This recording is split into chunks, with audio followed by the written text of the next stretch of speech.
जय माता दी। सर मैम।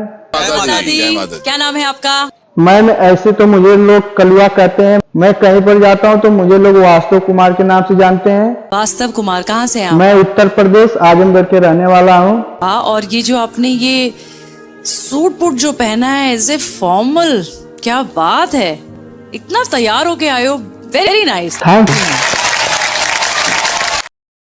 ऐसा गाओ कि दुनिया याद रखे। जी सर। और घबराना नहीं, हम तुम्हारे साथ हैं। शुरू हो जाए। थैंक यू सर। गजब गजब के लोग बा जग में, स्वार्थी भइल समाज हो, दुख में कहाँ बा केहू संगतिया, ई दुनिया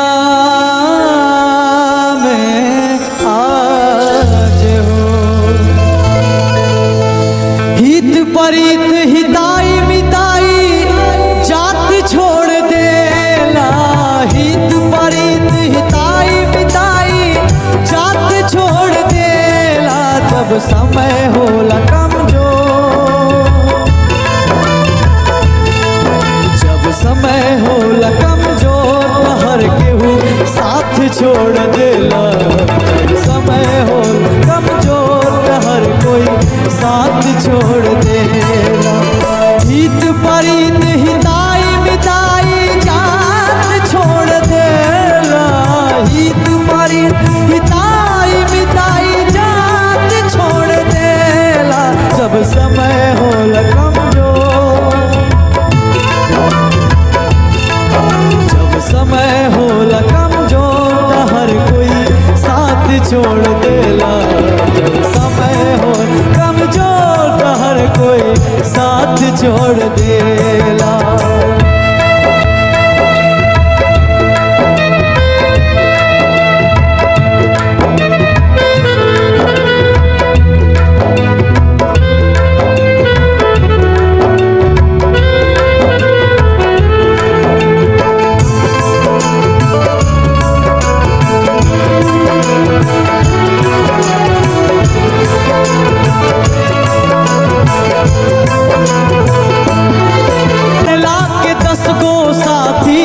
बिगड़ला के केहू ना आपन बनैबा, कैसे केहू तोहार होई ना, हो बनला के 10 गो साथी, बिगड़ला के केहू ना आपन बनैबा, कैसे केहू तोहार होई ना, भाई के हाथ में हाथ हाथ से हाथ छोड़ देला, भाई के हाथ में हाथ हाथ से हाथ छोड़ देला, जब समय होला कमजोर,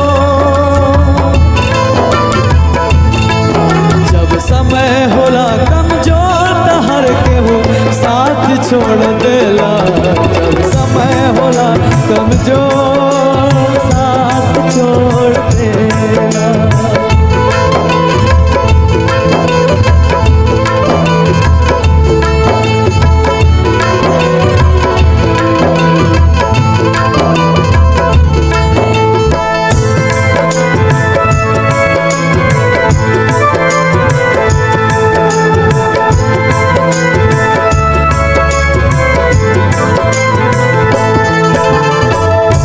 अखिया से लोर झरे नाही पूछवैया, केहू ना सहैया होला सितम के समैया,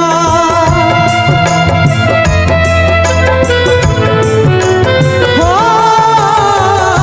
अखिया से लोर झरे नाही पूछवैया, केहू ना सहैया होला सितम के समैया,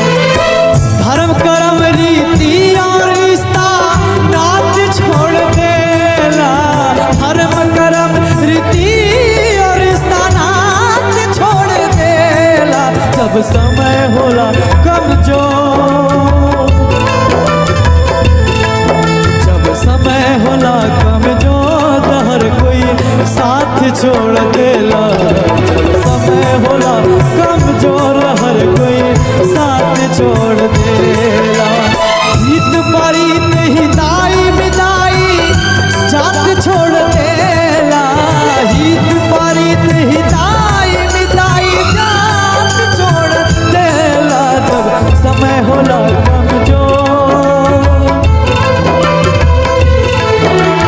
समय होला कमजोर तो हर कोई साथ छोड़ देला जब समय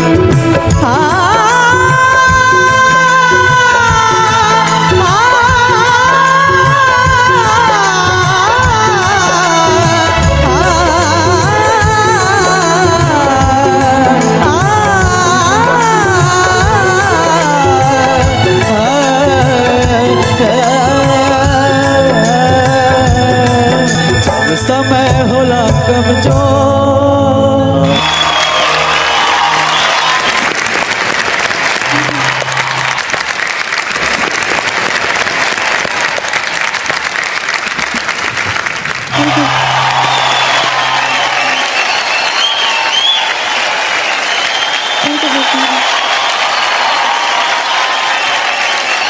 ਚੱਕ ਦੇ ਫੱਟੇ ਤੇ ਨੱਪ ਦੇ ਗਿੱਲੀ। बहुत ही बेहतरीन तू यार, लास्ट मिनट में तूने गाना चेंज कर दिया, तूने गाना गा दिया। कैसा लगा आप सबको?